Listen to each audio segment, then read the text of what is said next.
Good evening, everyone. I'd like to welcome you to the Union County Planning Board meeting for May 7th, 2019. Our first thing to do is to call the meeting to order. And I would like to make a comment real quick. We do have several people that would like to speak before this board. We're going to ask that you keep your comments to 3 minutes. I want to ask the gentleman to my right to please be our timekeeper again. And at the end of 3 minutes, we will ask you to stop. We'd also ask that this be a very civil conversation between all parties tonight. We don't want to let things get out of hand or anything like that. We want to keep it civil and respectful, and it'll move along nicely if we do that. So at this time, I want to address our first item of business, and that is I would like a nomination from the board to make Christopher Patrick a voting member tonight. So moved. Thank you, Pat. Do we have a second? Second. Second. Thank you, Russell. All those in favor, please raise your hand. Okay, Christopher, you're a voting member tonight. Thank you for being here. Next item is the agenda. You got this in the mail. You've had a chance to look at it. Do we have any recommendations for additions or deletions? If there's no recommendations, do we have a motion to approve? So moved. So moved. Thank you very much. Do we have a second? Patrick? All those in favor, raise your hand. Okay, thank you. Next, we have the approval of the minutes of the last meeting that we had. I believe that was on April the 2nd. Do we have any recommendations for additions or deletions to those minutes?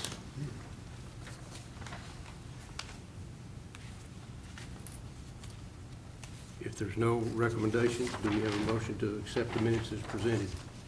So moved. Okay, thank you. Charlie, do we have a second? I'll second. Louis, thank you. All those in favor, raise your right hand. Okay, the motion's passed. Okay, thank you very much. Okay, first item of business tonight is CZ 2018-010 Courtyards on Lawyer Road. This board's been requested to amend the zoning map of Union County by rezoning a parcel of land from R20 residential 20,000 square foot minimum lot size to R4 CZ residential 4,000 square foot minimum lot size conditional district. The applicant requests the rezoning in order to develop the property as a residential subdivision consisting of detached single-family homes. Uses on the site, if approved, would be limited to single-family residential uses. Since this is a conditional rezoning request, the district is bound by all conceptual plans and conditions approved as part of the process. The applicant is proposing several restrictions on the property, including conceptual layout of the development, setbacks, lot sizes, etc. Lee?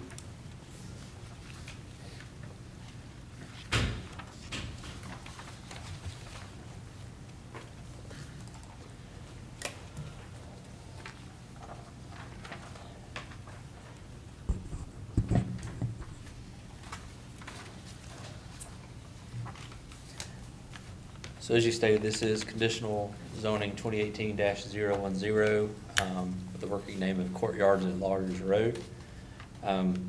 This is an overall depiction of the site plan.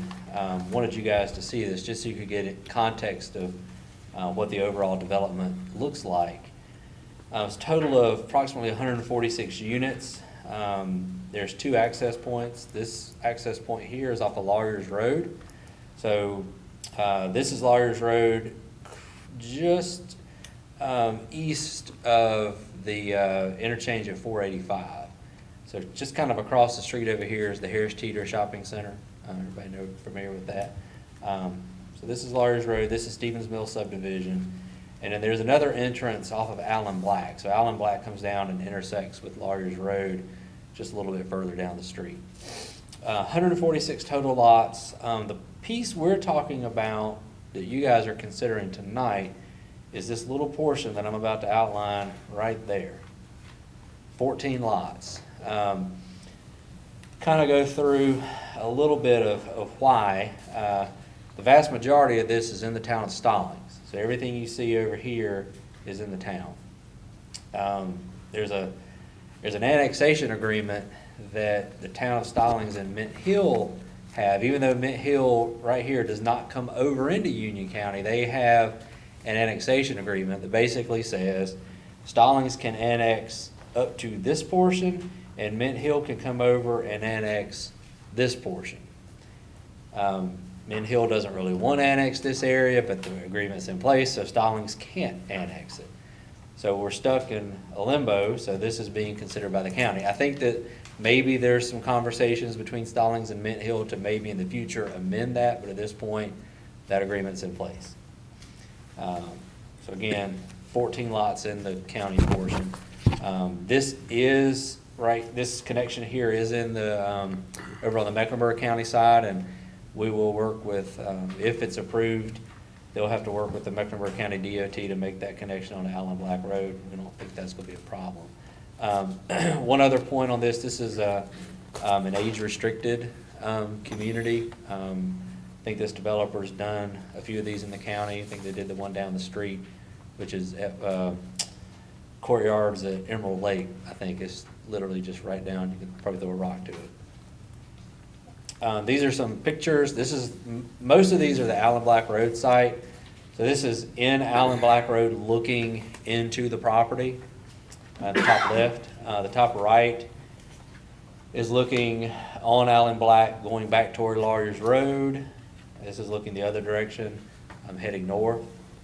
And this is a picture of where the subdivision will come out onto Lawyers Road. So this is just, I probably should have panned a little bit to the right so you can kind of see the intersection of Stevens Mill Road. But Stevens Mill is just off the screen here to the right.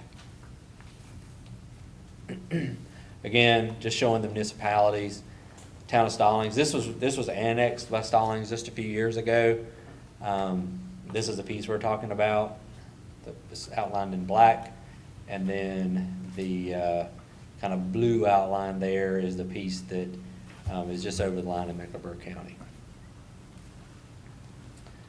Again, these properties are all vacant. There's nothing on them today. Stevensville subdivision sits just to the south.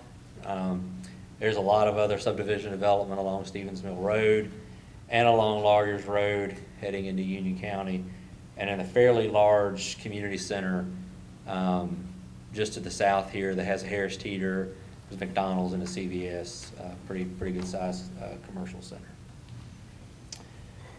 Zoning in the area is mostly R20 zoning. So you've got, you see this is all R20 in here. You do have some commercial zoning again down at that neighborhood center, or community center, I should say. No major environmental features on the property the 4.8 acre tract that you guys are looking at tonight. No streams or wetlands on the big piece. I know that some stormwater issues came up during the community meeting, but on the 4.8 acre piece, no major environmental features to speak of. Lawyers Road is a future 4-lane with curb and gutter. No traffic counts really in that area. There was one on Stevens Mill Road, just south of the intersection with Lawyers of 6,400 vehicle trips a day. In our land use plan, you've got a lot of different colors going on this map. You've got a neighborhood center down here, which is already developed. You have some mixed residential, some agricultural area, and some single family residential that all kind of come to an intersection right here in this area. The parcel that you're specifically looking at tonight is in the mixed residential, so it does anticipate a little bit of higher density. There are utilities in the area. Most of the properties here are served by Union County water and sewer. There are some septic tank lots once you move up, kind of to the north and the northeast.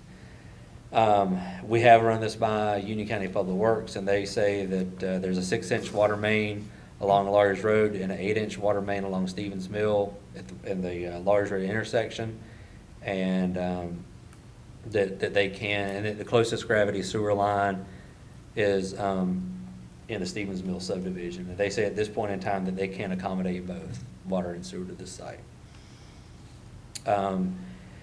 This is in the Stallings Elementary School area and the Porter Ridge cluster. Stallings is currently at 77% capacity. Porter Ridge Middle and High are above 95% and are not accepting any transfers. However, they'll accept, obviously, enrollments of students that live here. However, this is an age-restricted development, so hopefully it won't put a big strain on any of the schools. This is just a map we always include to show that a lot of the property owners that were notified. And we also got, even though they're not on this map, because this is our GIS, we did hit the people across the street over here in Mecklenburg County. Since the rezoning request does appear to be consistent with the adopted comprehensive plan, since it's in that mixed residential area, we have had significant conversations with the developer, and most of our concerns, all of our concerns have been addressed. The vast majority of the development, I'll back up more, is in Stallings and has already been approved by the town. So staff would recommend that the board approve this. I will point out one other issue, or not issue, but one other conversation we had with the developer. We recommended, or Bjorn had a lot of conversations, and we talked about these properties in here and getting some access, and the developer did commit to putting in a future, or a stub to those properties so people could easily access those without having to go out on Lawyers Road, and they have agreed to do that. So if you have any questions for me, I'll be happy to address them. The applicant is here, and I think they do want to make a presentation. Anybody have any questions for Lee? Okay, Lee, good job. Thank you as usual. Appreciate it. The applicant would like to come forward.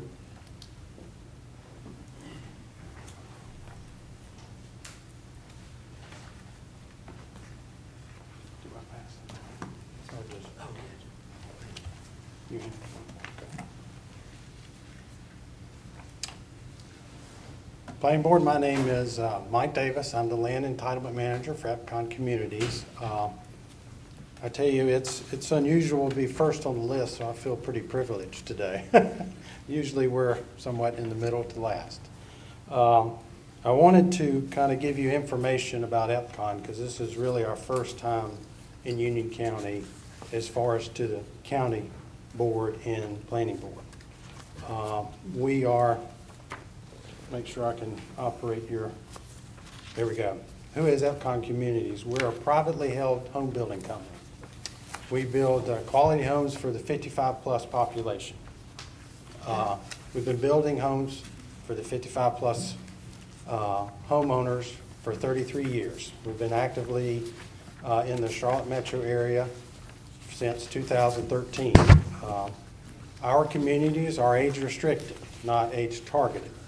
So that means that we put deed restrictions based on the HUD of 80% of our homeowners are 55 and older.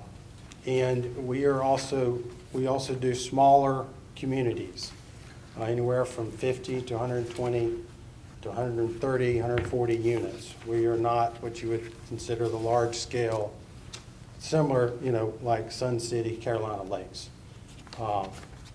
A couple of communities that we have completed in Union County, but this one is Courtyards at Marvin. It was approved in Marvin.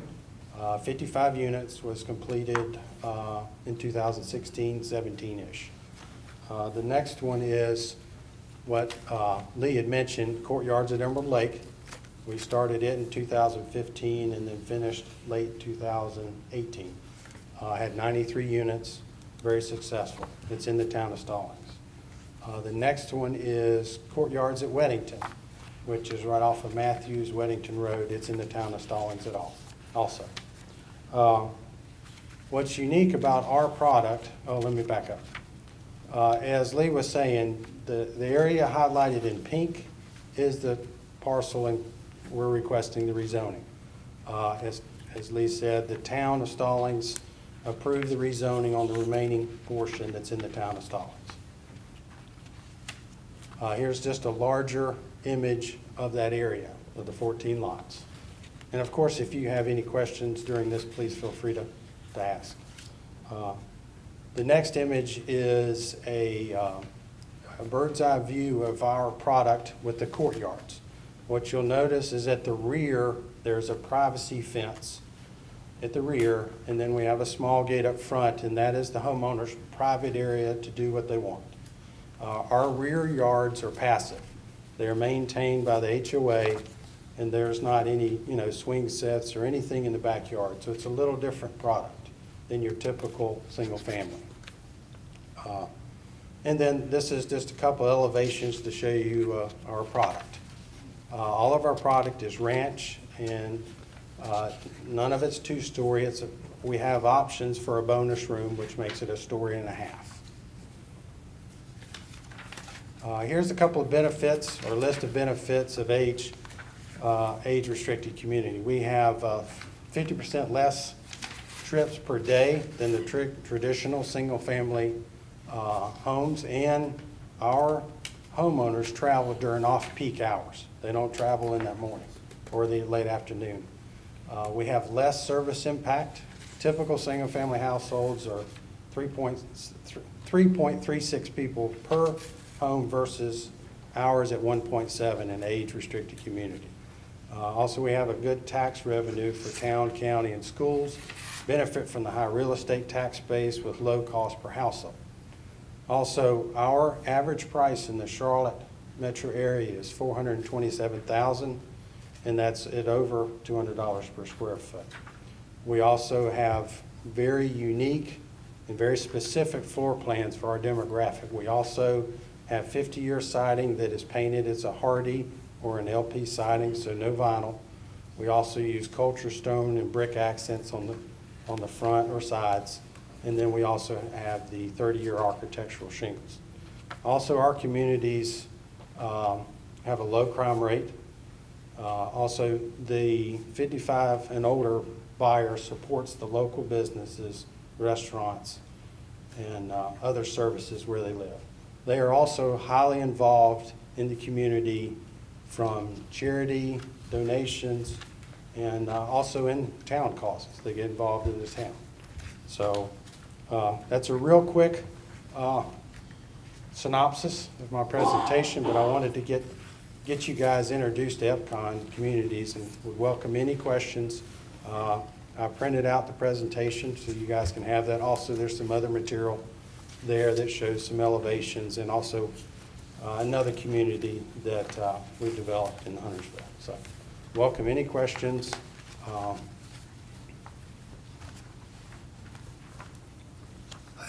Yes, sir. Something of a question for you. That last presentation you made, I have always been a believer in age-restricted being a good deal. Put a nursing home in, it brings in jobs. Correct. Don't have a whole lot of police getting involved, they're breaking up fights or anything. If I were to copy this stuff, and somebody says, where do you get that information? Where would I see my reference of strict, say age restricted has less than 3% historically school-age children? How would I verify that? Well, we do it strictly from our own communities, and even in You ought to be the same as everybody else, would you not? You right. think? Our average buyer is around 67. And from what we've collected from those homeowners, we've averaged 2 to 3% may have a school child. And a lot of times it's because of an extenuating circumstance. Whether the child's parent, something happened, or they're back there. But as a general rule, we don't have a lot of school age. And that's nationally through the senior housing. That's a statistic that can be found on, as they say, Google it. So, and a lot of this data is strictly from national studies and our own studies that we've seen after 33 years of building. Okay. Mr. Mr. Davis? Yes, sir. Quick question.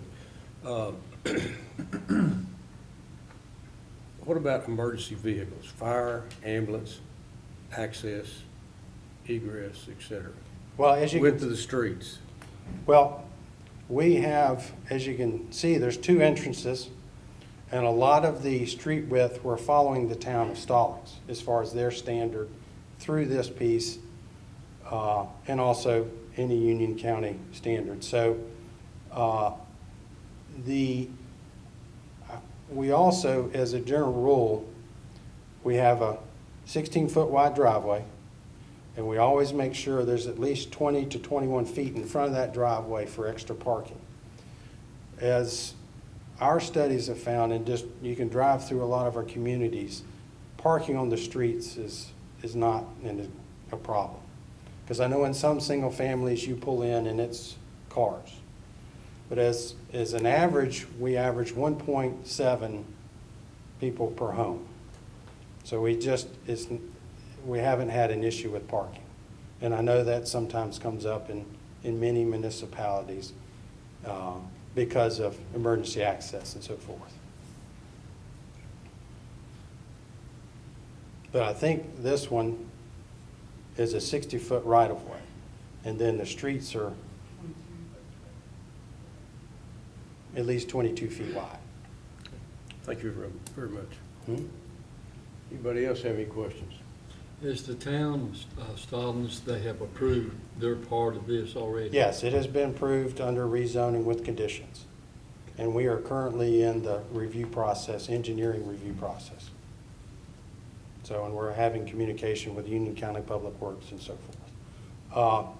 To kind of expand on what Lee said about the annexation agreement, I've had discussions with both, and they are going to try to work together to get, because ultimately, it's not just this parcel, it's a bunch of parcels, because that agreement kind of zigzagged all over the area.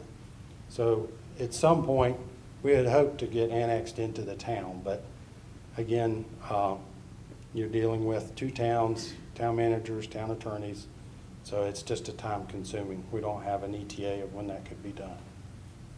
So. Any other questions for Mr. Davis? Okay, thank you, sir. Thank you. Appreciate your time. Lee, do you have any more comments that you'd like to discuss with us? Thank you. With that, this will close the public comments portion of the agenda item. And is there any further discussion at all from any member of the planning board pertaining to this? Any questions? Pardon? Oh, nobody signed up. Excuse me. I'm sorry. Thanks for letting me clarify that. Okay, first mistake tonight. No, I'm just kidding. So, all right. Thank you, guys. I appreciate that. With that, since no one else has signed up to speak, we will close those comments. And any further comments from this group up here on the board? Yeah, I have sort of a question. Does anybody know what kind of police protection this section will get here?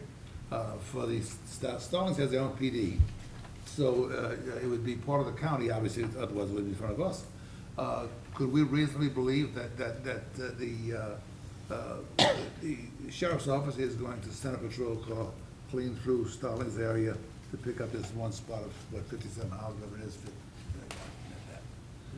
Is that a reasonable thought? Does that have anything to do with us at all? We did have that conversation internally. As you know, the assistant county manager, Yeah. Brian, Yeah, used to be the yeah. town manager for Stallings. And I used to live there. Yeah, right. It will be primarily the responsibility of the County Sheriff's Office, but they do have a reciprocal agreement in place that would allow the town of Stallings to respond to calls. Okay. So that would be something that they would work out through the county and town Stallings. Glad y'all got it. Thank you. Any other questions or comments? If there's no more comments or questions from the board, then I would entertain a motion to approve or disapprove. And a second vote either way. Any more discussion before the motion being made? Do we have a motion? I so move that we approve CZ 2018-010, Courtyards on Lawyers Road. The motion has been made to approve by Russell on CZ 2018-010 to approve. Do we have a second? I'll second it. Christopher, thank you for the second. Second's been made.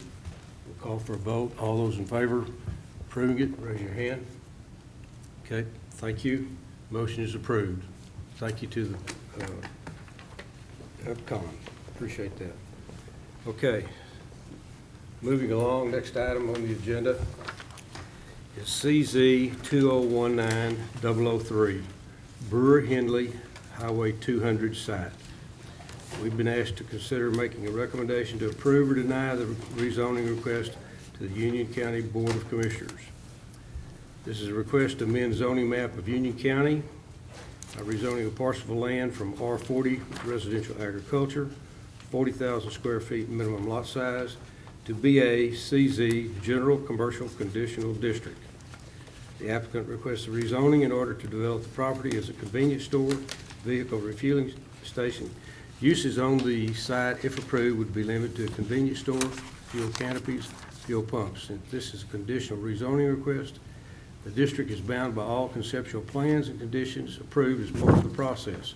The applicant is proposing several restrictions on the property, including conceptual layout of the development, setbacks, lot sizes, increased screening, etc. Lee?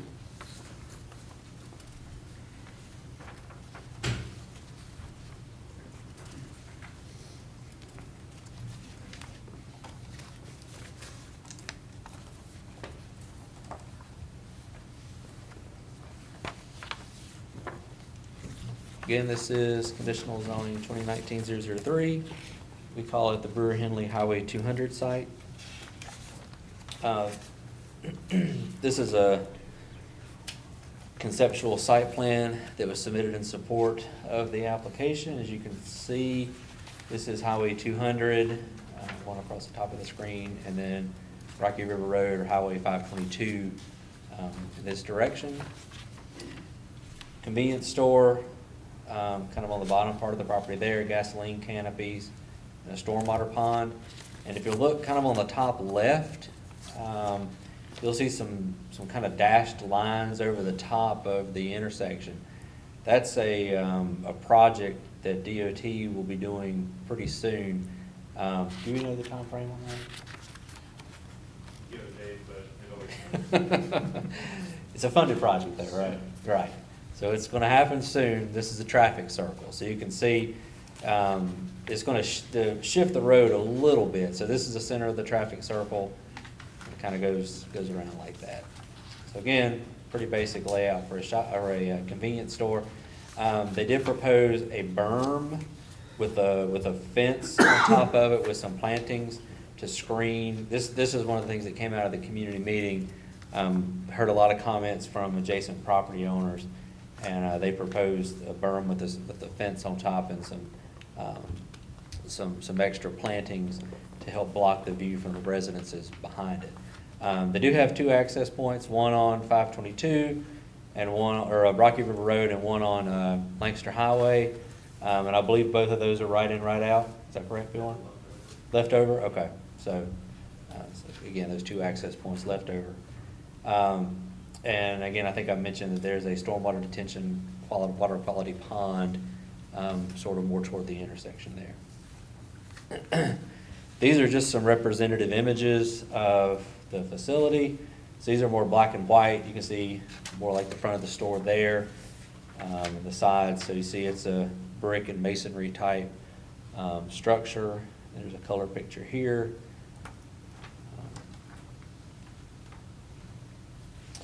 So there's some photos of the site. This is Highway 200 looking toward Monroe. That's the site on the right there. And this is, again, looking toward Monroe. I think I made a mistake on this one. That's actually the same picture. Sorry about that. This is looking south on Highway 200, heading down toward the Jackson area. And this is another picture of kind of across the street from the site, looking across Lancaster Highway. This used to be like a nursery type facility for plants, and I think there's another convenience store. Rough Edge is right up the street there. The closest municipality is Mineral Springs. You can see it's a pretty good distance away. This area is pretty rural. It's out in the county. There's no major towns. Parkwood High School is just down the street on Parkwood School Road. Property is currently developed, is being used as a single-family residence right now. Of course, this is a redevelopment, rezoning to a commercial use. General surrounding land uses are, you've got some commercial land uses near the intersection. County has a convenience site next to the school, and there's some storage units, and you got a lot of fairly large lot residential development in the area.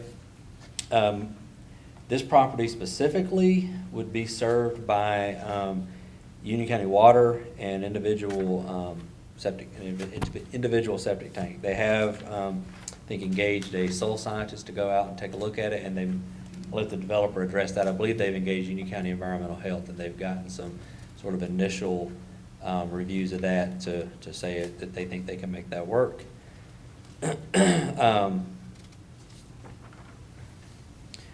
Property is currently zoned RA40. There is commercial zoning across the street, so the property right on the corner is already zoned B4. This piece, even though it shows up as RA40, the front of this is zoned commercial. This is where the Rough Edge store is right now. So that's zoned B4. The back is zoned RA40. This area right here are the mini storage units on Parkwood School Road. It's currently zoned commercial, and then there's a vacant piece that's kind of out. It's a field right now, and it's currently zoned B4 as well. So there's a good bit of business zoning in the area. No major environmental features on that property. You do have across the street, there's some wetlands and some streams. And on down the road, going back toward Monroe a little bit, there's a fairly major stream there, but on the property itself, no major environmental features. Got a few traffic counts in the area. 200 is shown as a future 2-lane with a paved shoulder, so is Rocky River Road. Got a couple of traffic counts in the area. Traffic count on Highway 200 heading back toward Monroe is about 8,200 vehicle trips a day. And then heading toward Jackson, about 5,300. Heading north on Rocky River, just past Parkwood School, we had a count of 4,800 vehicle trips. The land use plan calls for this area to be a rural center, which is for small commercial uses. One of the specific uses mentioned is a convenience store. So this would fit in with that rural center designation. And then these were the notified property owners. So this one kind of went out good ways. We did not send this off to the schools because this is not a residential development, so there's no children that will be in a subdivision here because it's not a subdivision development. Since the property does lie in a rural center designation, since rural centers function as small-scale civic and commercial centers for rural areas of the county, these centers are clusters of low-density, non-residential uses located at crossroads of 2 or more major or minor thoroughfares. Appropriate uses include convenience stores, civic buildings, gas stations, and other type uses. And rural centers provide limited commercial and community services while still maintaining the rural nature of the community. That's just directly out of the comp plan. So based on that, and based on this being a proposed convenience store, we would recommend approval of the rezoning. If you have any questions to me, I'll be happy to answer them. I know the applicant's here, and I think they have a presentation. Yes, sir. Quick question, Lee. Could you flip back to that last chart? Right there? Right, on the notified parcels, how many people attended the meeting? I don't have an exact count, but there were a lot of people there. The community meeting was held at Mineral Springs Volunteer Fire Department. We had, you know how many, 70 people, 25, 30, 50? Yeah, we had a good number. We heard a lot of comments. I know the applicant took some of that back and modified their plans a little bit based on some comments. Approximately 60 to 70 then, you think? Maybe, probably a little bit less than that. We don't think we had quite that many. Thank you very much. You're welcome. Okay. Okay, would the applicant like to come forward? If nobody has any good questions for Lee? Okay. Good evening. Good evening. You state your name. I'm Buddy Brewer with Brewer and the Oil Company and Market Express Stores. I thought I'd start out by just telling you guys a little bit about our company and what we're all about. We're a family business. We've been in Union County for about 37 years. My father, Bill Brewer, who's here tonight, and John Henley started the business back in the early 80s. We've got 14 company op stores that go under the name of Market Express. In addition to that, we have 36 dealer stores that we supply, and then we're also in the lubricants, commercial fuels, and diesel exhaust fluid business. We operate mainly in the Carolinas and extend down some into Georgia. We have 340 employees right now. The majority of those are here locally. So Union County is our home.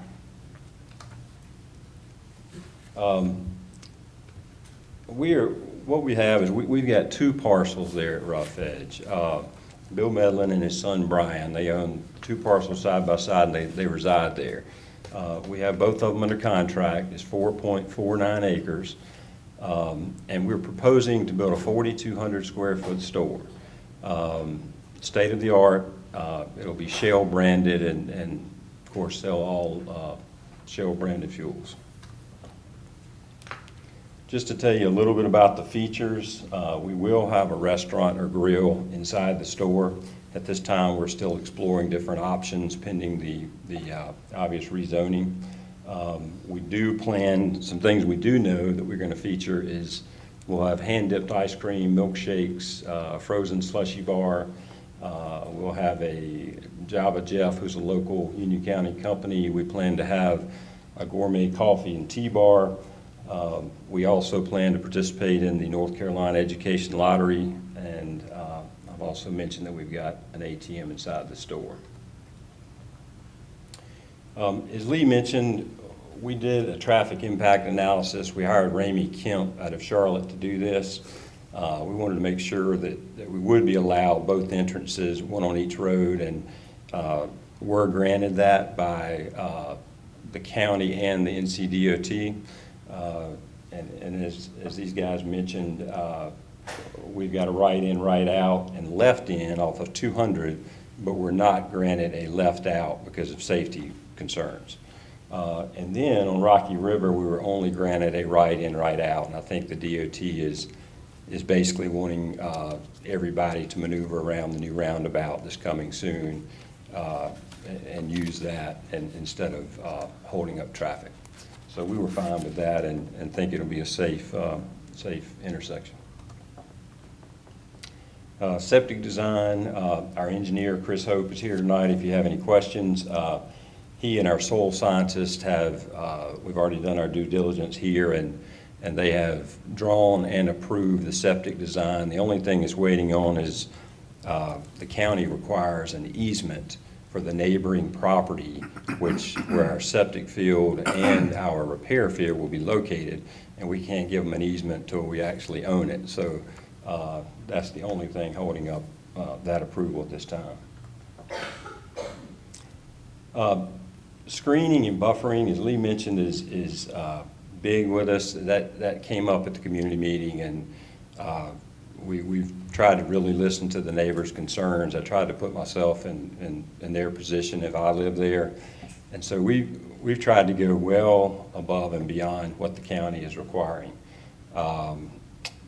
we are proposing a 26-foot wide berm. It'll be 3 feet tall with an 8-foot high vinyl, solid vinyl fence on top of it.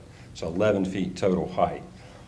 Behind that, we plan to put some fast-growing evergreen trees, a minimum of 8 feet at the time of planting, and try to put them as close together as we can. I understand a lot of that will be dictated by Lee and the county, so, but our goal here is to give those residents privacy and let them maintain their existing lives. In addition, if you'll look, I think y'all got a copy of the site plan there. On the adjacent property, there were some neighbors that showed up at the meeting and said, well, you know, the conditional use is just for that cornering property. So one thing we have also agreed to do, is not on the plans, but I've told the neighbors that we'll put it in writing, is extending that fence line all the way down, about 700 feet total, to extend on that neighbor's property, so those additional neighbors don't have, you know, a line of sight to the store. In addition to that, we didn't have room to do the berm there, so we are doing the fence, and I would promise one of them that we'd do, maybe come up with some kind of allowance to where he could do the trees just on his side of the line. So we're trying to do everything we can to, you know, to make things right and make sure they've got their privacy. And along with that privacy comes lighting. You know, for security reasons, we want our stores well lit. In this instance, we're probably going to put the minimal lighting in the rear of the property to protect these neighbors. And then with all the new LED types of lighting now, you can really focus on directional lighting and even shielding the back of the lights if needed to where hopefully they're affected very minimally. It will not be a 24-hour store. We will close no later than 11 p.m., more than likely earlier than that. I did want to mention some of the things we do whenever we go into a location. You know, we try to really be involved with different civic groups, churches, schools. I've listed just a few we're heavily involved with, and like I've said here, we try to make a positive difference wherever we are. As Lee showed you, this is our color rendering. We think we've come up with attractive design that will fit nicely in the community. We will have seating inside and just a few umbrella tables outside, but we think we've come up with an attractive design. I believe Lee's showing you this one as well, but it just depicts the different types of stacked stone, masonry, stucco, and then we've got some stained wood trim along the top. So if you'll notice in the back, we have built a wall to shield the HVAC and refrigeration units. Since this is just a rendering, it could be feasible to put those on the roof, and if so, we'll have a parapet wall hiding those wherever we put them.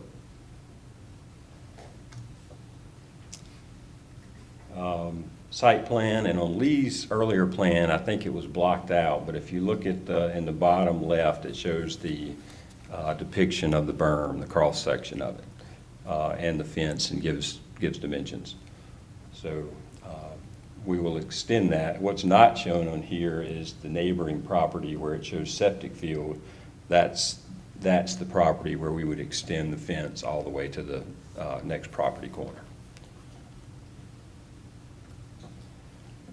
That's our presentation. I appreciate y'all's consideration.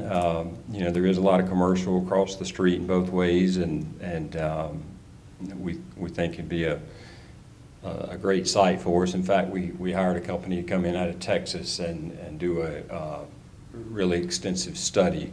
We do that on every store before we build, and they came back with some really high sales numbers projected for this site to where it would be one of our better stores. So we're certainly excited about it.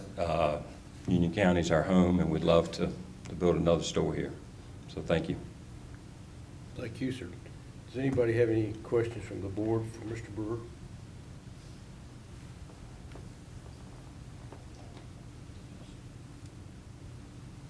I've got one, if I may. Sure. You showed us the picture diagram where the refrigeration was going to be blocked, et cetera, with some fences and things like this. Where will the trash receptacles be located? It'll be more than likely in the left rear corner of the property. Will they be surrounded by a gate? Oh, yes, sir, I'm sorry. We'll have a corral. It'll be masonry. Okay. All right, good. Thank you. Anybody else have any questions? And so typically your convenience stores are closed around 10 or 11 at night. It really depends on the location. This one, just being out there a lot while we've been in the planning stages, I feel like it dies out there at night, and so I put on there 11. I can envision us closing a little earlier than that, especially on certain days like Sunday. But it would definitely not be a 24-hour store. All right, thank you. Any more questions? Okay, thank you, sir. Thank you. Appreciate it very, very much. Okay, we have 4 people that signed up to speak that are against this being approved tonight. And the first one I'd like to call is Karen Pinniger, is that correct? Correct. Pardon? That's correct. Good. Welcome. Thank you. 3 minutes. I appreciate your time. I'll make it very brief. My name is Karen Pinniger. I live at 5312 Stonewood Drive. I'm an adjoining property owner to 5307 and 5315 Lancaster Highway. I am here to ask the request for rezoning be denied. I've been a member of the Rough Edge community for 25 years. As the rest of Union County has exploded with growth, our community has remained sheltered to an extent and has not experienced the burden on our infrastructure that has become a reality to many communities. I feel that should this rezoning be approved, it will open the doors that have become the downfall of other small communities. As an adjoining property owner, I have enjoyed the rural lifestyle and do not look forward to increased traffic, noise, lights, nor the patrons that visit a convenience store that sells alcohol. Especially trying to preserve the atmosphere of a small community built around a local school. We already have a community landmark, which was Rough Edge Trading Post, that has refused to sell alcohol due to the proximity of the school. At our community meeting, Mr. Buddy Brewer with Brewer Henley, who just spoke, was cognizant to the lifestyle adjustments that would be incurred by our community with this convenience store. And although he has made concessions to these plans, there will be no way to completely eliminate all of them. So I stand before you with 267 signatures on a petition that asks you to deny the rezoning of this property and preserve our rural community. Thank you for your time. Thank you. Lee, do you need those signatures? Do you want to enter that into the record for the board, or? It's my only copy. I can. If you want to enter it, we can, you can pass it around, we can give it back to you, or we can pick a copy. Oh, that'd be great. Thank you for your comments tonight. Number 2, I can't make out the name, but they live at 5302 Stonewood. That would be me. They said At my age, I can't read that smaller They writing, said sign okay? and I went to sign it. Brandon Burnett, 5302 Stonewood. Me and my wife moved from Stallings downtown, grew up there, born and raised, out to Rough Edge 13 years ago. And until a few years ago, with one rowdy teenager in the neighborhood, I'd have left the door unlocked for 13 years. I do landscaping, equipment sitting out, you know, grew up in Stallings. It was that way 25 years ago. It's a little different now. Hemi Bridge is a little different. The only 2 communities I can think of that are left like that is downtown Unionville, Rough Edge, downtown Mineral Springs to an extent. So I greatly appreciate Brewer Henley agreeing to do a fence. That's my biggest concern is security. we're gonna lose all kind of quiet time. You know, we're gonna have a small airport in the backyard, and I don't think any of us here in a residential household really would enjoy that.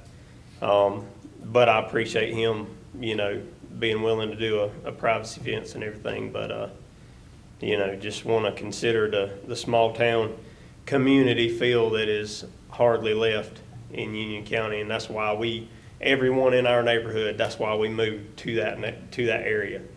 You know, all of us probably wanted 100 acres and a house, and this was the next best thing we could afford, and we've all greatly enjoyed it. Somebody pulls in my driveway, I get 2 or 3 text messages. You know, this color car is at your house. Do you know who they are? It's hard to find, and love to keep it that way. That's it. Appreciate it. Thank you very much for your time. Okay, I've got another one. Pardon? Y'all make it tough on me tonight. And I just had a great appointment at the ophthalmologist, so. Yes, sir. Thank you for your time. My name is Brandon Belk. I live at 4224 Deerfield Drive. I'm the property behind the sun. I just want to restate what Karen and Brandon said, but it's just a small neighborhood. That's why we moved there. We moved there because there wasn't a store. It's just been a quiet neighborhood. I do appreciate Mr. Brewer's offering to continue the fence across my property, even though he couldn't do the burn. And he tells me as part of this, it wasn't required. I do appreciate his offering that. However, I do have an autistic son who is not going to cope very well with the lighting, the store, the amount of traffic, the noise. A big thing for my son being autism is water therapy. We have a pool in our backyard, and once the fence is up, it'll be great. However, during the 6, 8 months, a year, whatever it is that the store is being built, there is no fence. We're having no privacy between 200 and our home. While he's in the pool, the way this world's going, it just worries me a bit. So with that, I just ask that you consider declining the proposal. And I appreciate your time. Appreciate your time. Thank you Thank you. very much for your comments. Okay. Kelly? Afraid if I tried to pronounce your last name, I might mess it up. It's Demopoulos. Okay, thank you. It's Greek. I married into it. You can look at me and tell. So I am opposed to the new building for a few reasons. I work at Rough Edge, the current gas station, and also deli or restaurant, whatever it is they're proposing to add directly across the street. And I can tell you, there is not enough traffic to support two. Not directly across the street anyway. I lived in Rough Edge until I was 16. Then my parents moved me to Waxhaw. I moved back to Monroe City when I was 21. I hated being in the city, so I moved back out to Rough Edge. And it's a very, as you've heard several times, very rural, quiet community. And with something like this coming in, it could potentially change that whole feeling that you get as it stands right now. There's also been a couple mentions of the selling of alcohol. My boss does not sell it because of the close proximity to the schools. And I feel like kids will have easier access to it. I realize there are laws in place, but let's be honest here. Kids know how to get it. And that just makes it that much easier for them. Also, I know that they proposed putting up a brim with a few trees or something along those lines. Right now, there's a lot of old oak-type trees that are very tall, and it puts a lot of privacy and blocks a lot of the road noise. Highway 200 has a lot of 18-wheelers that are very loud. Also, Rocky River has the same kind of noise, and those old trees help reduce that noise that comes into our neighborhood. I think I forgot to mention, I also live behind where the proposed building is in Parkwood Crossing. I'm not one of the attached neighbors, but I feel for them because I can tell you I wouldn't want it to be me. I think that covers about everything I wanted to mention, and I appreciate your time. I hope you guys have a good night. Appreciate you. Thank you very much. Okay. Do we have anybody else that maybe walked in late and didn't have a chance to sign up to speak? If not, okay, thank you. Appreciate the comments tonight.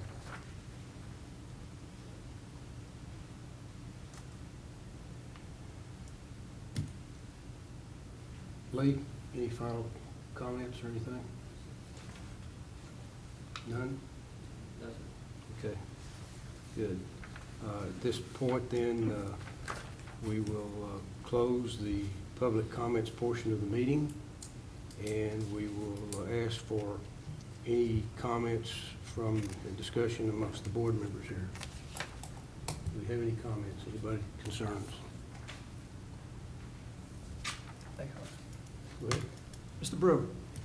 It looks like you have 5 tanks underground. Yes, If you it will. Are they in vaults, or are they just placed in the ground? They're placed in the ground.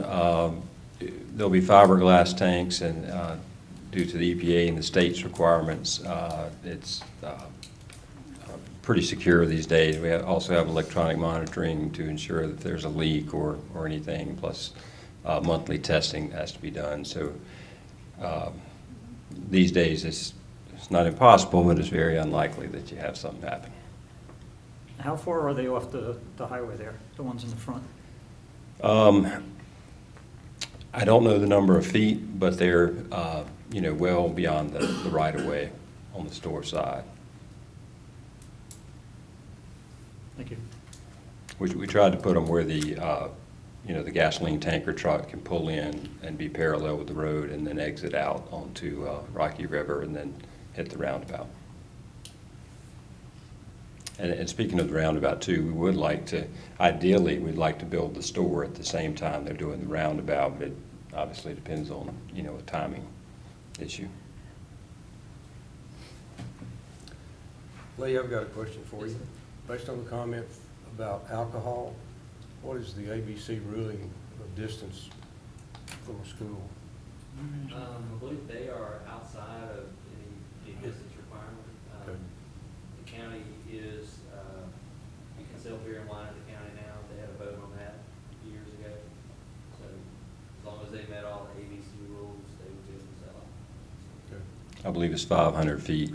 500 feet, Yeah, okay. yeah, Just wanted to get that question out there that it was asked. yeah. Since they had a concern about it. Appreciate it. Thank you very Yep. much. Any other comments? Lee, how close is the closest school? I'm sorry. How close is the closest school to this? I'll be honest with you, I don't know the number of feet, but if you travel north on Rocky River, go through the intersection, turn left on Parkwood High School, Middle School, just right down the street. I could pull up our GIS map if you guys would like to see it. It's 2 football fields. Okay. Would you like me to? No, he just Oh, okay. he had a diagram. Okay. Any other comments or questions?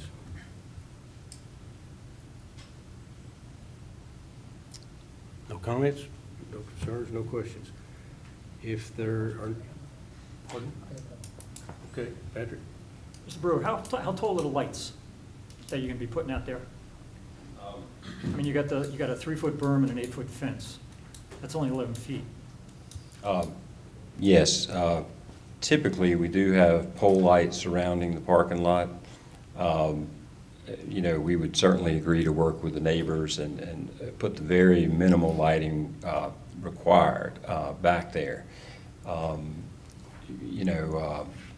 there's so many advancements with lighting nowadays with the LED lights, just really shining straight down and not getting that glare effect that the old metal halide lights had.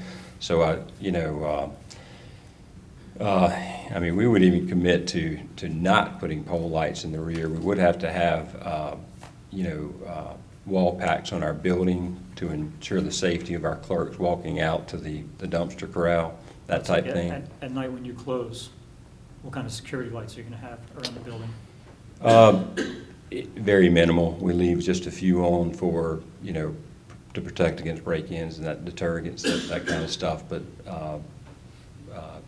it'll be mostly dark out there. I don't like paying the light bill. Just in case, I mean, the county does have minimum requirements. Light for ordinance? lighting. If you have to be half a foot candle property line, since this would abut all residential properties all the way around, half a foot candle. And then you're limited on fixture height based on how far those lights are from the property line. So it varies. So the further you move back away from the property lines, the lights can get a little bit taller. I don't think they could reach 250 feet off of any property line here, so probably the maximum they could be, if they could be between 50 and 250 feet, would be a 20-foot height. I'm not sure they might be able to be 50 feet away. It's 20 or 60 feet. They also have to be shielded, so they have to be full cutoff fixtures, meaning that the light has to project directly down. It can't be these full bulb style lights that shine light everywhere. You have to project directly down. Lights have to be shielded. Thanks. Thank you. Thank you. Any more comments or questions? I'd like to ask the lady that said she worked at the Rough Edge Trading Post, how old is the owner?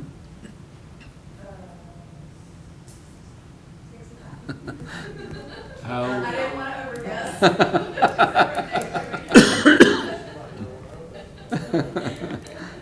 She's 65. I'm proud of it.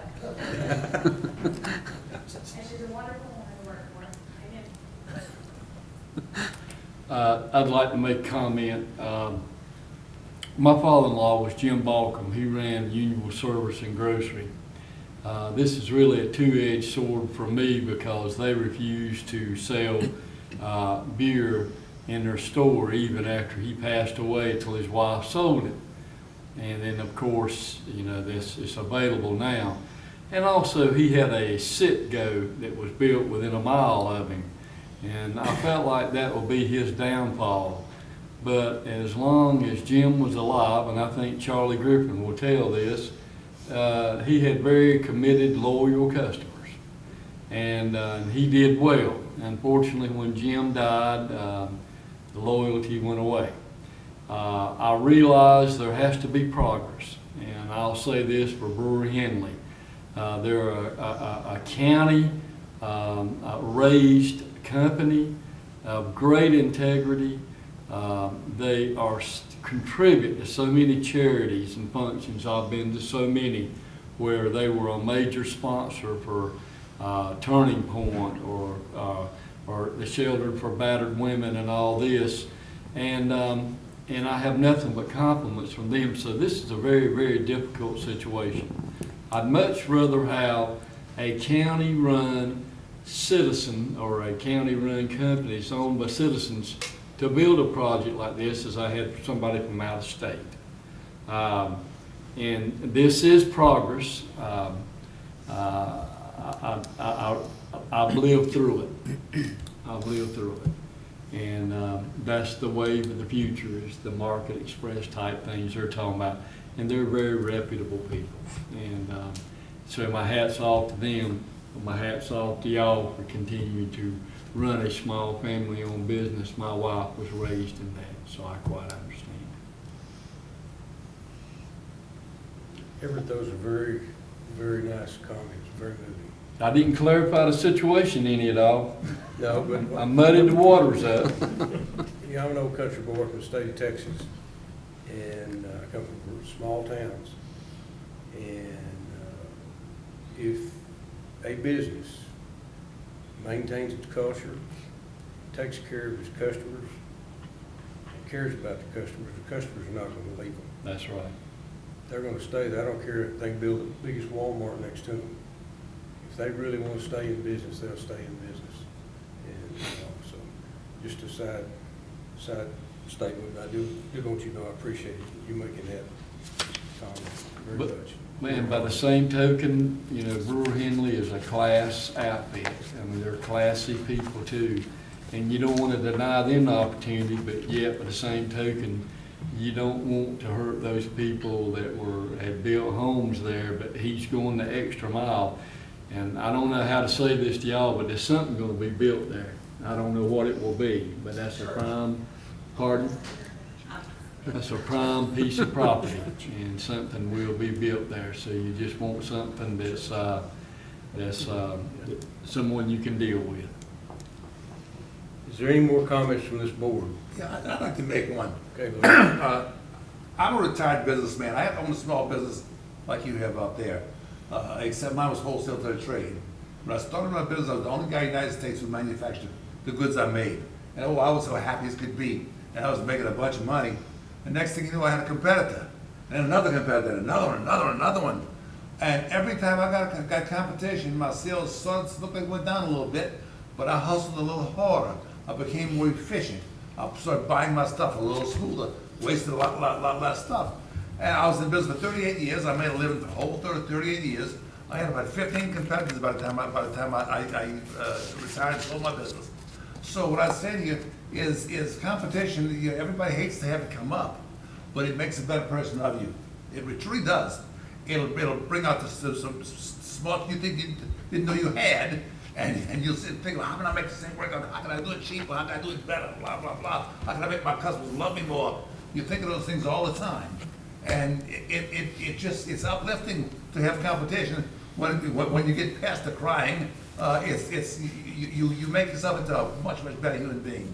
So I would say nobody wants the competition at first, but I guarantee you, if you would stay in there, it'll make you a better person. Any other comments from this? I'm sorry. That's it. Okay. Any other comments? Concerns? Hearing none, I'd like to ask that we consider a motion. If there's any stipulations to the motion, that those be put forth at the same time. And a second, either for approval or disapproval. Do we have a motion?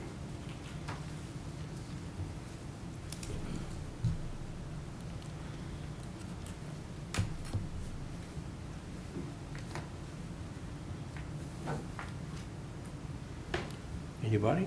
I'll make a motion to approve as requested. The motion has been made to approve as requested. Do you have any stipulations with it? You want to stipulate the fence goes all the way to the back? Yeah. Was it included? Is the fence line included?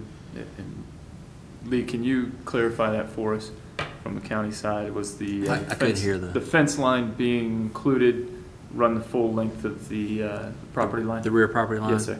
I think as long as that's, you probably address the applicant, make sure, because he has to agree to any conditions, Sure. so. Sure, we've spoken to the neighbors and agreed to put it in writing, and we'll certainly agree with that.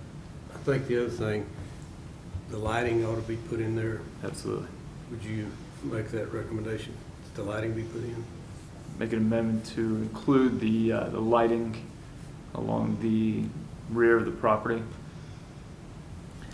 What, just for clarification, what kind of condition, do you just want it to meet the minimum standards, or do you want some above and beyond? He said he wouldn't put pole lights in, he'd put Just the building lights? building lights, Okay. et cetera, but they've got to meet the minimum standards. Right, they've got, there's Nothing out there, some, it's like a yeah. football stadium. There's some minimum building code standards you have to meet. Right. Okay. The comment was made to make amends to the, one of the people that could put the trees on their side, all of that, everything that was said, he agreed to. And then we'd also like to have it to where you have it in writing before it goes to the BOC. Yes, sir. He said, he also said he was gonna give it either, put the trees in or give an allowance. This is approved, I feel like the building, the lights being on the building would be shining away from the building toward our property. I feel like being mounted on the building would be closer than actually being mounted. They've got lights, as I understand it, that It shines down. these new LED lights, like what he talked about. Just around the They're the walkway. most amazing things you've seen, that instead of going out, they go out, but they go out at a very low level.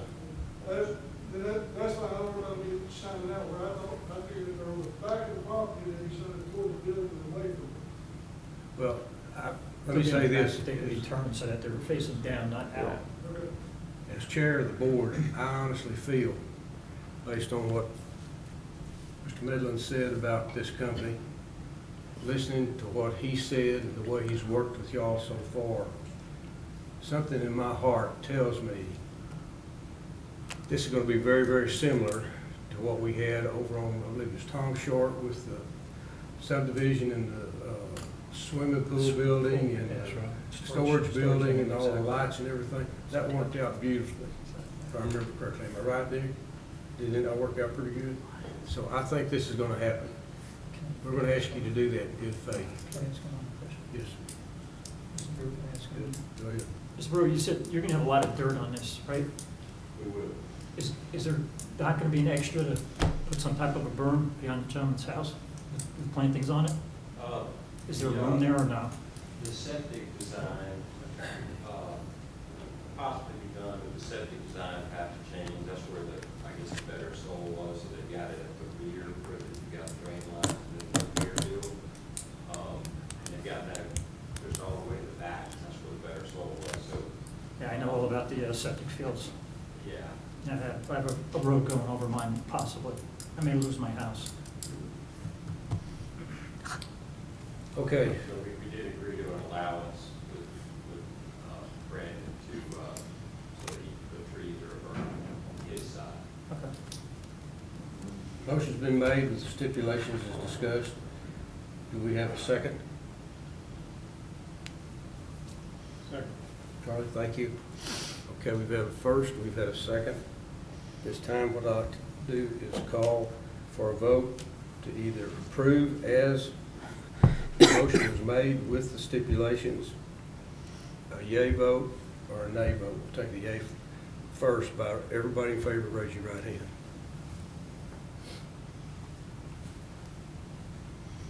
Nays, same sign, and I believe it was a unanimous vote for. So, okay, thank you, everybody. Before we move, just for everybody's benefit, as long as the schedule holds, the Board of Commissioners' public hearing for this will be on June 3rd, and the decision will be on the 17th, as long as that calendar stays the way it normally stays. If you got a notice for the meeting, you'll get a notice for the public hearing. 7 o'clock here. And Lee, Yeah, it'll be 7 o'clock here. Thanks. and Lee, you may want to tell them they'll be free to make public comments as you did to us tonight. Yes. To the county commissioners. Encourage that. Okay, thanks, everybody. We appreciate your coming out, making the comments, et cetera. Okay, the next item on the agenda, CZ 2019-005. This is a request for zoning map of Union County by rezoning a parcel of land, Dickerson Farm, R40 to an R6CZ. The applicant requests a rezoning in order to develop single-family residential neighborhood within a maximum of 431 houses. The project also consists of a common open space for use by the residents, a clubhouse, and a pool. The project has 3 points of access to Wedington Road. All 3 access points are full movement. The project will meet setbacks of 25 feet in the front, 25 feet in the rear, and 8 feet on the sides. Since this is a conditional rezoning request, the district is bound by all the conceptual plans and conditions approved as part of the process. Lee, you want to tell us more about it?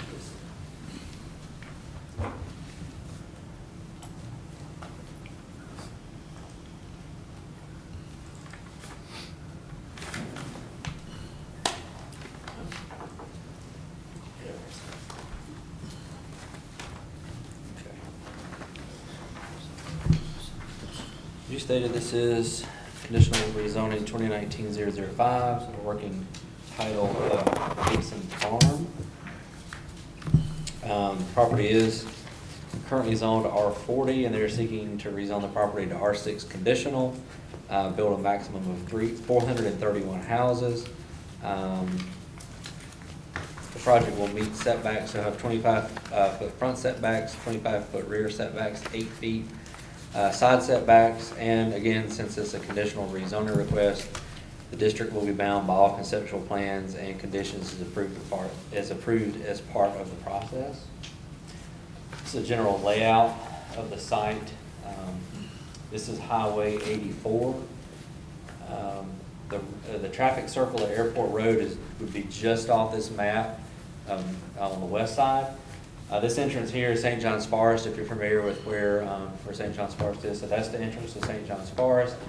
You see there's a kind of a subdivision shown right there where there's a current a field, but that's an approved development called Wedington Point.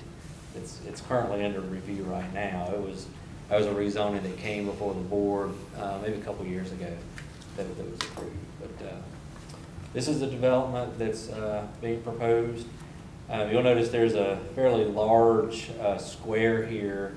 There's a pretty big house and a barn off in the field there, and it's the proposal to use at least a portion of that as a part of the amenity, to use the house and maybe the barn as part of the neighborhood's amenity center.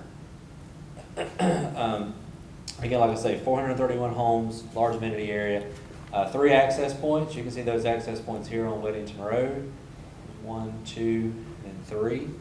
I believe all those are full access movements. There's a good bit of open space. We did work at length with the developer to have some usable open space and to pare the density down a little bit. I think the initial development that came in, staff felt was a little high, so we wanted to get that down. And as you can see, it's being proposed at 2.4 dwelling units per acre, which is generally in line with some of the other developments in the area. I think the one across the street that's under review is around 2.5. St. John's Forest, if you took out the site that was donated for a school, which is in the back, doesn't really look like part of the development. It's pretty high as well.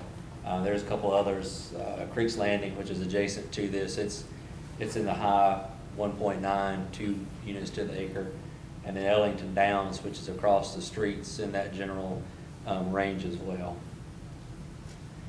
Just some representative images of some of the houses that might be built on the site. Just kind of run through those real quick.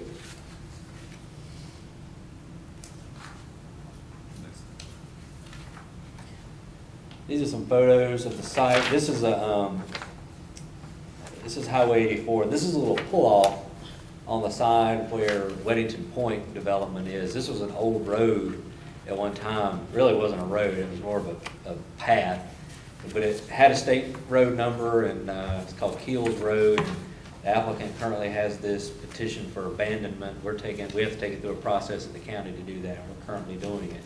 It really just kind of ends as soon as you get off the street. This bottom right picture is another little photo of it. But looking across, this is the site. This is a big field right now. So that's the site right across the street. This is looking along Wedington Road back toward Monroe, and this is looking the other direction toward Wesley Chapel and Wedington. And this is looking across the street where Wedington Point will be developed. So right now this area looks fairly rural. If you were to zoom out a little bit, which I think this kind of does, you can see there's a lot of subdivision development around the area. This is Ellington Downs that I was speaking of a while ago. This is St. John's Forest. Wedington Point is currently under review, and it's there. Villages of Wesley Chapel. Creek's Landing, which is, if you drive through the traffic circle, that's the one that's taking the 4th leg. So that's the one that's under development right there. So So this area is really changing. Again, adjacent municipalities, this area is unincorporated. You've got Monroe, which the closest limits are to the north, but they're also over here just off the map to the east. And then you've got Wesley Chapel a little bit west of the site. Property is currently undeveloped, as a lot of the other properties show on this map, but again, as I think you saw previously, a lot of this in the next few years will be developed as subdivisions that are already approved or have some form of approval. Current zoning is, this area is mainly R40. Some of the tax records don't quite pick up some of the newer rezoning, so piece across the street is a, I believe that's an R, it's either an R4 or R6 across the street where Wedington Point is. And then this is a, Creeks Landing is an R20 district, but it's being developed under cluster standards, so they can go down to a 15,000 square foot lot. Again, you've got Ellington Downs and these various other developments over here. Do have some wetlands on the property, kind of behind the existing home, and there's a floodplain kind of goes through the property along the creek. That's where the sewer line is as well. Everything else is pretty free and clear of any major environmental features. Wedington Road is shown as a future 4-lane with curb and gutter along the frontage of this site. Got a couple of traffic counts in the area. Just to the west, you've got 15,000 vehicle trips a day, and just to the east, you've got 12,000. As part of the rezoning, we've requested the developers agree to provide right-of-way for the future widening of Wedington Road when that does occur. And there is a project to add, this is dual lefts coming this way, correct, Bjorn? Dual left southbound. Southbound, right. And that's going to happen in 2020. It's proposed to happen in 2020.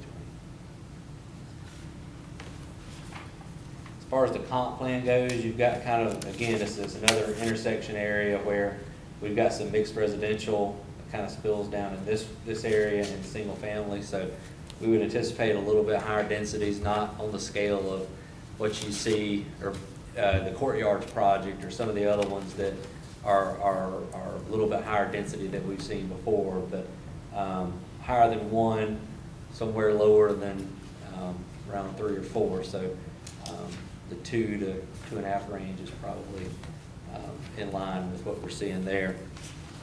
As far as utilities go, water and sewer are accessible to the property. There's a 16-inch water main along Highway 84. And there's a 15-inch sanitary sewer that, again, I think I showed on this piece that goes across the property. And there is adequate capacity currently to serve the development. This property will be in the, for the 2019-2020 school year. It's in the Rocky River Elementary School and the Sun Valley Middle and High School cluster. Rocky River is currently at 72% of rated capacity. Sun Valley Middle School is at 100%, and Sun Valley High School is at 94%. So they're getting close. Sun Valley Middle School is no longer accepting transfers due to its high enrollment. And additional, these are comments from the schools. Additional residential construction contributes to high enrollment, which in turn exacerbates problems such as classrooms and having to add mobile classrooms. Again, we've had some significant conversations with the applicant regarding the project. When it first came in, we did think it was too high, so we did negotiate with them, and they were able to bring it down to 2.4 units per acre. That is a tad higher than some of the adjacent communities, but it's fairly close. It's not too much out of line with the densities of those surrounding neighborhoods. Again, Wedington Creek is actually a little bit higher, so we don't feel like that's just too far out of line for the area. They are providing a good deal of open space as part of the project, so at this time staff would recommend that this be approved. If you got any questions, I'll be happy to answer. They did do a TIA, I should mention that, I'm sure the applicant will go over that. Anybody have any questions for Lee? I believe the applicant's here. Yes, sir, he is here. We've got two people to speak for the proposal tonight, Colin Brown and Christian Jones. Is there anybody here that's speaking against it, please? Okay. Yes, sir. Your name? Mr. Chairman, board members, my name is Colin Brown. I'm a partner with the law firm K&L Gates, here on behalf of Lennar Carolinas LLC to tell you about this. Lee did a really good job with the overview, so in light of the time, I'll give a big picture overview. Our entire team is here tonight. If you have questions from Lennar, Christian Jones, I think will be taking any questions you have. Land Design is doing the site design and civil engineering on the site. Mark Keim is here, and from Kenley Horn, they're handling the traffic and transportation infrastructure. Brady Finkley's here. So I'll give you an overview. They're here. If you have questions, they may step in and answer some of those.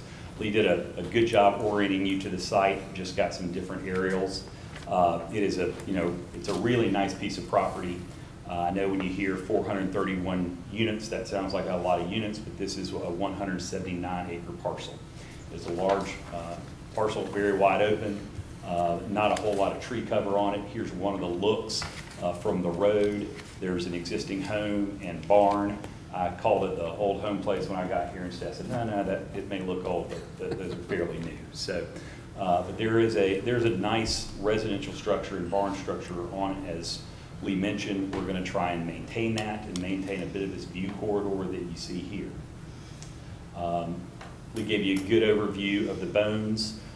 We have, when we came in and initially met with staff, we were asking for more density than you see here. Staff, we had some robust negotiations back and forth. We've dialed that back to be less than 2.5 units per acre. As Lee mentioned, there's some wetlands on the site. One thing I think you'll see from the site plan, and we have just about 64 acres of open space that will be provided on the site. And some of that's working around this natural feature here. The home site, the home and the barn is in this location, trying to preserve a view corridor coming in on that, so that'll be a nice amenity. We decided to break this up for kind of some environmental reasons, so we have essentially a pod here and then the larger development in this location. We went back and forth with staff, decided not to do a vehicular crossing across the wetland and leave that just a nice open view area. We'll probably have some pedestrian connectivity bridge across there so folks in this location can get to the amenity areas here. This is it overlaid. These are building envelopes, so these aren't necessarily full home sizes, just to give you some perspective on the amount of open space. One of the things that staff wanted was I think they're pleased with the amount of open space here, but also wanted some open spaces within the development located close to homes. So I think you'll see, if you look, you'll see pocket parks. I'm kind of touching on those sprinkled through. One of the things that Lee suggested here was to create a series of parks that would link residents wherever they are in the development over to the amenity. And then you've got some other pocket parks scattered through. So we think it's a nice mix of leaving a lot of natural area natural, and then having usable public spaces and walking distance from the home. This is it overlaid on an aerial. You can see that this is the home and barn. We can see that being the amenity area there. Clubhouse, maybe pool goes along there. That is just a look at the green spaces, showing how those interconnect and are dispersed through the site. As Lee mentioned, we think we are very consistent with some of the other developments nearby in density. Some of these have lot sizes significantly smaller than ours. So we think it's a good mix. I do think that Lennar's product, they intend for this to be, I think probably will step up from some of those others. Lennar is really thinking of like two main product types here. The Epcon folks were here earlier tonight. They mentioned an age-restricted community. That is not something Lennar is doing, but they very much want to do a age-targeted component. So here's what you see might be a family home, and then they have another set of homes, and this may break up about 50-50. I think Lennar's still working on the percentages, but would certainly have a robust age-targeted component. So this isn't restricted, you don't have to be 55, but it's really laid out with bedroom sizes, numbers, and the layout of the home, so it's attractive to folks that did not have children. And I think that's geared towards the market. One of the positive outcomes of that is those do not have a significant school impact and traffic impact during peak hours. Before we filed this rezoning petition, we decided to do some outreach. That's something that staff encouraged. So before we filed, we held a community meeting out there. I'd say we had about a dozen folks that showed up to the first meeting and got a lot of feedback from them. We're still working through some of those. I'm not going to tell you we've got everybody happy all the time. We continue to work with them.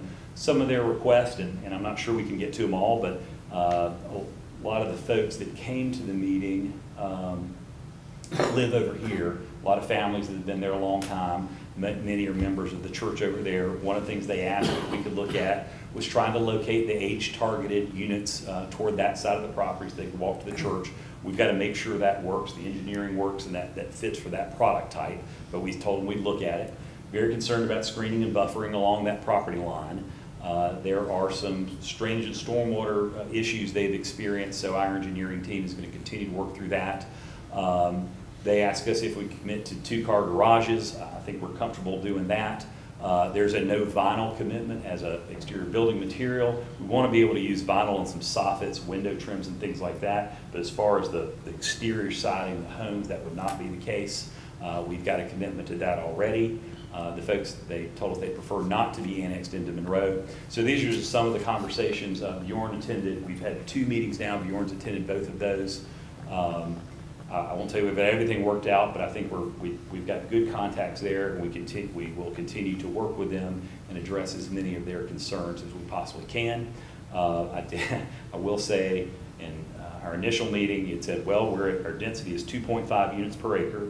And one of the ladies at the meeting said, well, when you said that, I thought that every acre was only going to have 2.5 homes on it. So we did have to explain that one of the real reasons that we're after this rezoning is to give some flexibility on the site design. So our overall density, I think y'all understand, is less than 2.5, but in some areas we'll have more than that many units per acre, but on about 65 acres we'll have no homes. So this really, I think the rezoning really gives us the flexibility in the design to stay away from the sensitive areas, to have nice pockets of parks. And I think Lennar will tell you, and y'all probably heard, that this is what we think the buyers are looking for. These folks are not looking for the large lots to maintain, and so we'll keep more of that area in open spaces that are undisturbed in common areas that everyone can enjoy. So that's an overview. As I mentioned, our entire team's here. If you have questions, we're happy to answer them. Thank you, sir. Do you have any questions for the presenter? So you're looking, where you are, just look at the minimum lot size, approximately 6 houses per acre, to 7 on your buildable land. So I think the R6 lets you go down to 6,000 square feet. We're not looking to go that small. The dimension shown here, I think with our small can be about 58 by 130, and the math on that's about 7,500 square feet. Some of the sites north of us, existing communities, go down to about 1/10 of an acre. So we'd be substantially larger lots than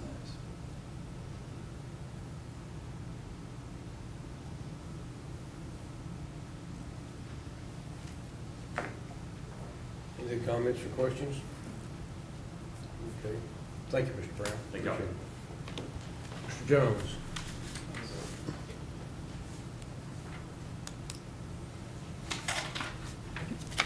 How's it going? Yeah. Good. I'll follow that up with, my name's Christian Jones. I represent Lennar Homes. Just a little bit about us. Some of you may have heard of us, some of you may have not. We were founded in 1954. We went public in '72, and we are now the largest home builder in America by number of closings. This year we're projected to do around 50,000 nationwide, 2,000 in the Charlotte market alone. So we're no stranger to the development side, building side. So you our track record, I think, speaks for itself. We have several neighborhoods in Union County that you can go visit. You can see the quality of the construction we build, and we encourage you to do that. We also encourage you to go online, lennar.com, check out some of the information we offer on there as well. What we offer is more of a partnership. A lot of the smaller developers around, they'll take a piece of property through zoning, they'll flip it off to a developer who will then flip it off to several other builders. We don't do that. We are the developer, we are the builder. So we'll take it, find the land, develop the land, put in the horizontal infrastructure, build the homes, market the home, sell the home, warranty up to 10 years. So we are a partner for Union County, as we have been in the past, and just ask that you recognize that, and thank you for your time. Thank you, appreciate it. Any questions for Mr. Jones? Yes, Charlie? Mr. Jones, what's the width of your streets? I'll turn to my engineers for that.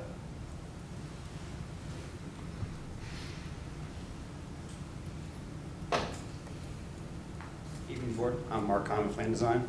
All of our street widths, I believe we have a collector-sized street that stubs down to this property line here and then loops back through the community. I believe that street section is a 60-foot right-of-way. No, it's 30 foot wide. 30 foot wide, but yeah. And then the balance of the streets will be, I think, 22 feet edge to edge. Yeah, the ones in the middle as well. Yeah.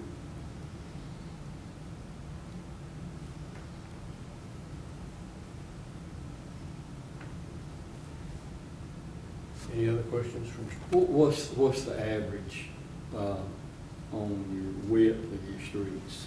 So all streets in Union County have to be designed to DOT minimum standards.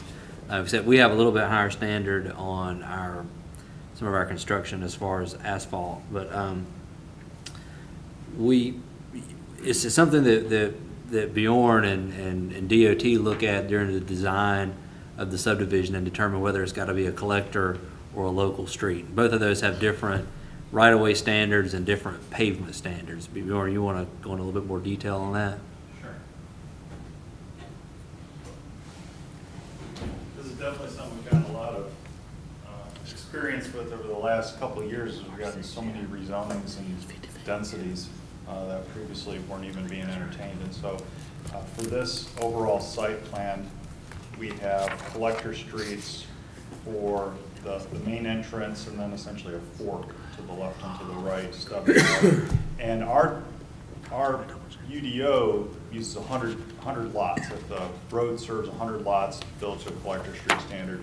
DOT wants to see that as well when we get to these smaller lot sizes, because then you run into people not being able to park enough cars in their driveway, never in their garage. And so on street, they want to maintain the ability to have two travel lanes, even with everything that's going on. So on these major roads, you have 30 foot wide, so you can still have one side of parking and still have two travel lanes. And for all the others, it has to demonstrate that you can put two cars in their driveway without having them back into the sidewalk. And so that's what we have here.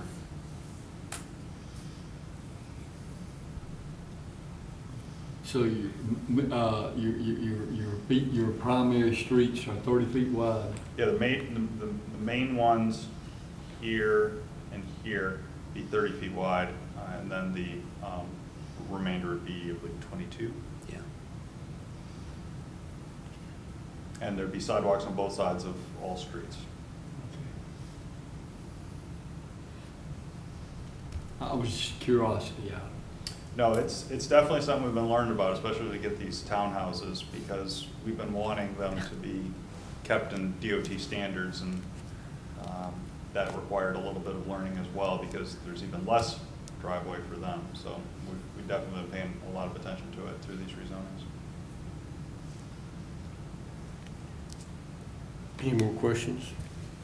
What's the average price point of the home?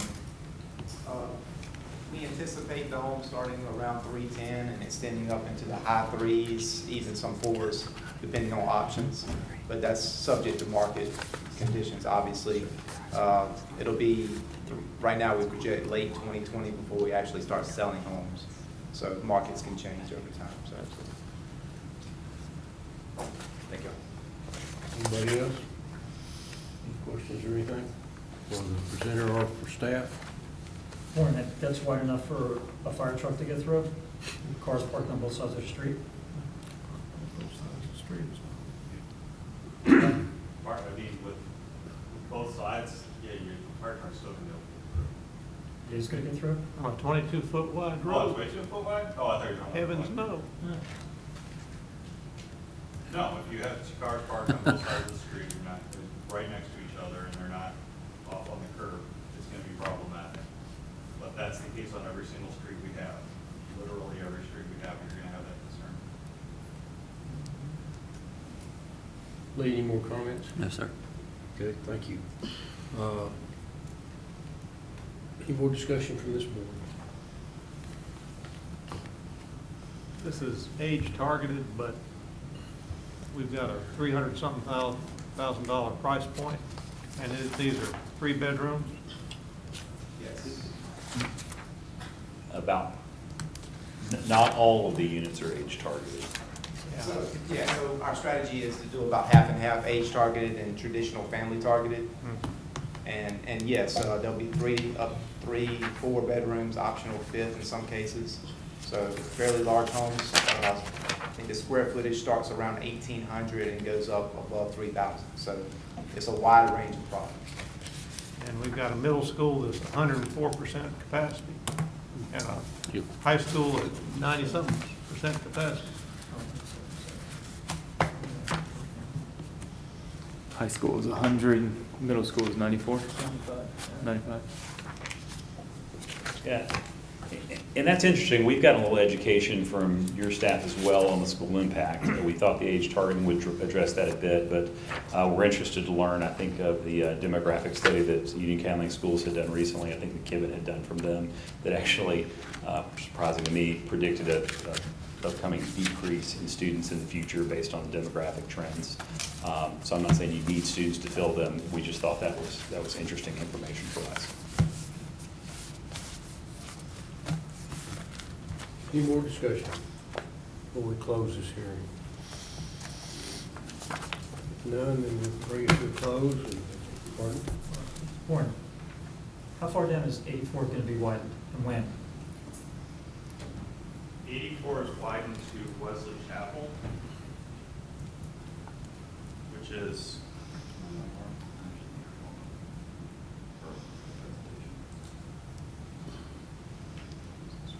so 84 is scheduled to be widened to right there in Wedington, or I mean on 84 Wedington Road in Wesley Chapel, put on the aerial. And so it's not a TIP project yet, but we were actively discussing it to submit as a follow-on project to take to potentially Airport Road. Considering we're having so much right-of-way dedicated along this corridor and the fact that this intersection to this one subdivision is massive, we would want to propose the terminus of it, actually take it to St. John's Forest. But it's not a funded project. It would probably be 10 years if everything went well before it were widened. But the volumes are high on this corridor.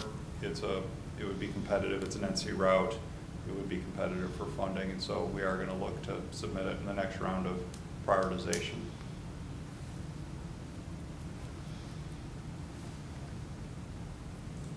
How many houses are going in Creek's Landing?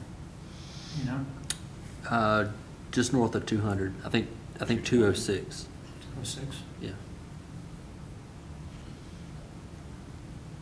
What percentage of the sewer line going across this property does it use?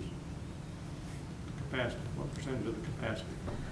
I don't know the percentage of capacity, but we did send it over to Public Works. It was a 15 or 16-inch sewer line, and this sewer line goes to a 12-mile plant. And according to Union County Public Works, they didn't see any issues with serving this or any of the other proposed development in this area.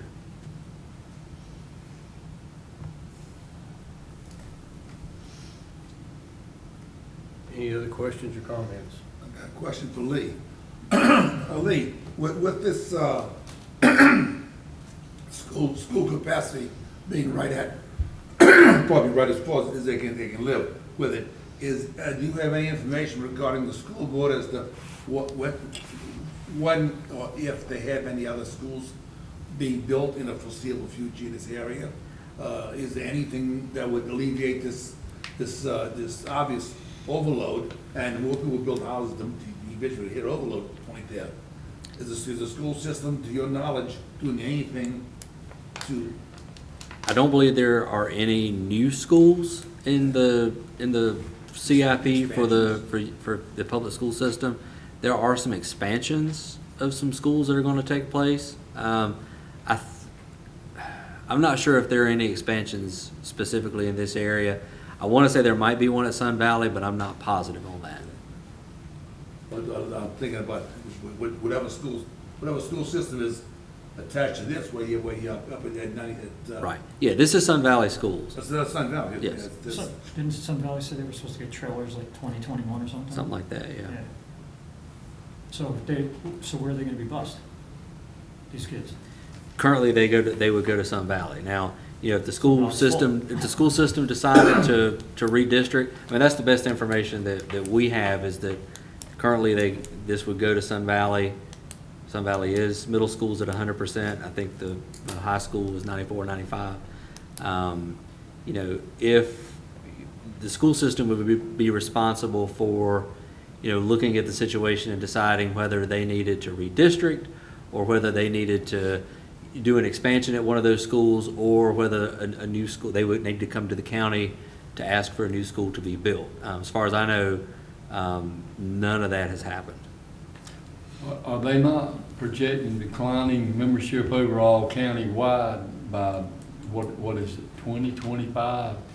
I believe that was part of that McKibben study that Mr. Brown was talking about, that they did project some declining numbers in the school system. And they're just saying the schools are in the wrong places now. So they'll have vacant schools and overcrowded schools. Could be. They'll figure it out. They always do. They did, yeah. There's also quite a number of charter schools coming in. Yeah. Alleviate some of that students transfer to. Okay, any more questions? So when they add more developments like this, that means more school buses on the road too then, right? It would mean, yes, it would, you know, when a home's built and those kids live in that subdivision, they would have to send buses in there to pick them up. So, Buses. Buses. And then you got the creek down the road too, buses. Yes. Okay. Any more comments or questions? If not, this discussion's come to a close, and would like to thank everybody and ask that this time, with no more discussion, that there be a motion made to either accept with or without stipulations approval, or denial with a nay vote. Do we have a motion either way, for or against? I make a motion, we approve CZ 2019-05 Dixon Farm. Okay, the motion's been made by Russell. Do we have a second? A second, Don. Second by Christopher. Okay, thank you. Asked for a vote as presented that we approve this. All those in favor, raise your right hand. Okay, you get to count? Yes, sir. Okay, thank you. With that, that will end our discussions tonight, and we'll go to the next item on the list. Oh, and a nay. We have one nay. Thank everybody. Two nays. Two nays? I'm sorry, 2 nays, I'm sorry. Oh, boy. Thank everybody for being here. Next item is the planning staff reports. Is there any? Bjorn's gonna make a report about some transportation projects.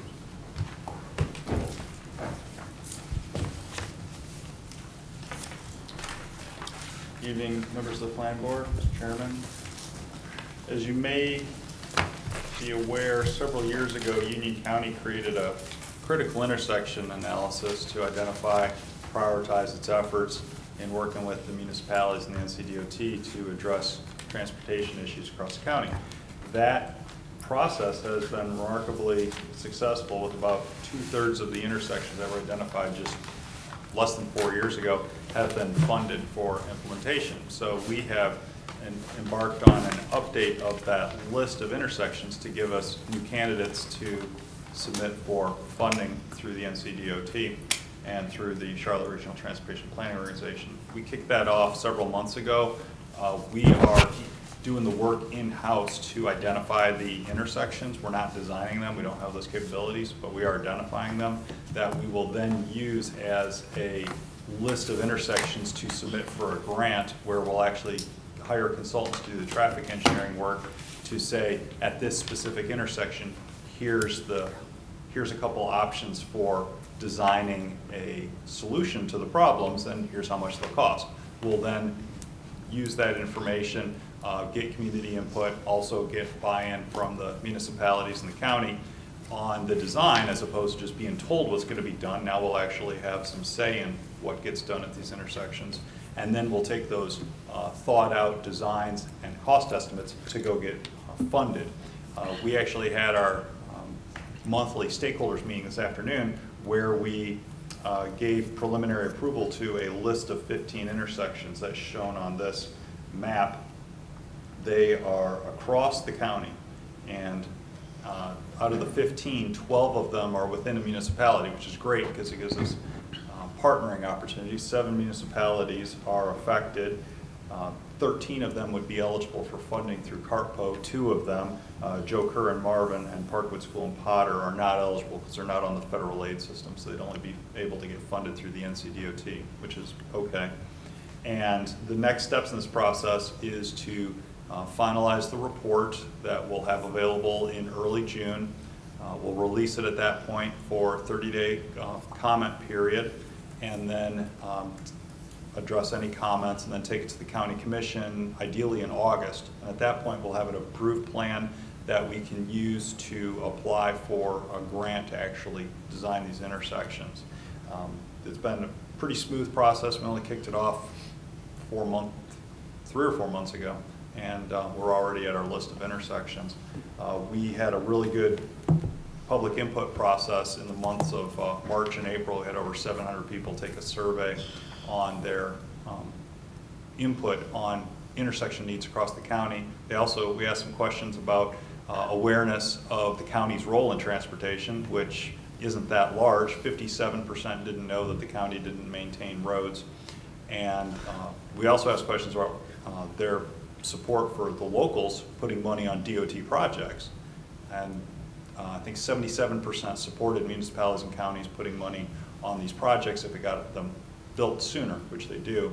And then also we asked about roundabouts, because we have so many of them here, and 92% were comfortable driving through a roundabout, and 87% said that they believe that they improve intersections. So that was really good information to be able to respond back to critics about, no one likes these, or no one thinks they work. It's like, well, actually, we have pretty good feedback from your neighbors, and they seem to be okay with them. So that's where we stand with transportation planning as it relates to identifying intersection projects. We have a lot underway. I will say, here's a map of all the funded intersection projects across the county. These are in the pipeline. They will be built in the next 2 to 4 years, and most of them are roundabouts. So if you have any questions about funded intersections, any of the intersections that we identified, or next steps, I'd be happy to answer them.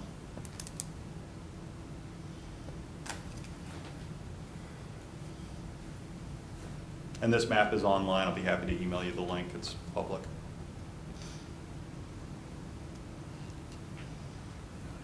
Has this been shared with municipalities? Oh, yes.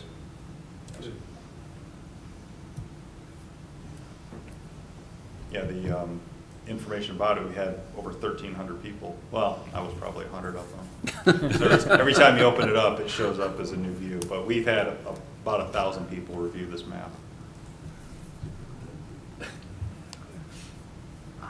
And you said the majority of these will be roundabouts.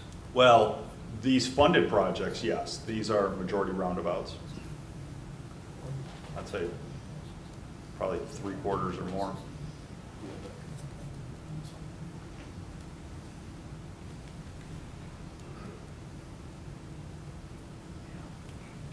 But we are making progress. And unfortunately, it does take the congestion and unfortunately the crashes to get the projects funded. They never get built ahead of time. But the data is catching up with reality, and so we're very competitive to get a lot of these funded. And the other good thing I will say about having these projects in the pipeline is, like, for example, the rezoning we just had in this area with the 84 and Potter Road intersection. Because there was a funded intersection project there, and because the traffic impact analysis for this Dixon Farm rezoning recommended improvements there, rather than them come in and make some improvements, then the DOT tear them up, because they essentially have a bank account related to this project that they can allocate money to, they're going to assign a dollar value to those improvements that the developer would have to make there.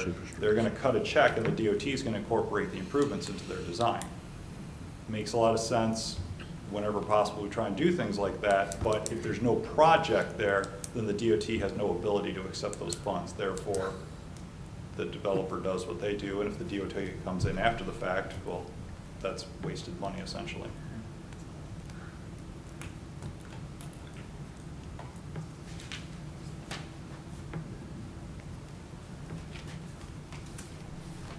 But I know you can play with this for a long time. I'll be happy to send a link if you want. Thank you, sir. You're welcome. Any other comments from staff? That's Joe Carr on Marvin Road, not her. I heard it both ways. I knew Joe. That was Carr. good. That's the way he said his name. That's the way he said it. Then that's Is there any other comments from the board?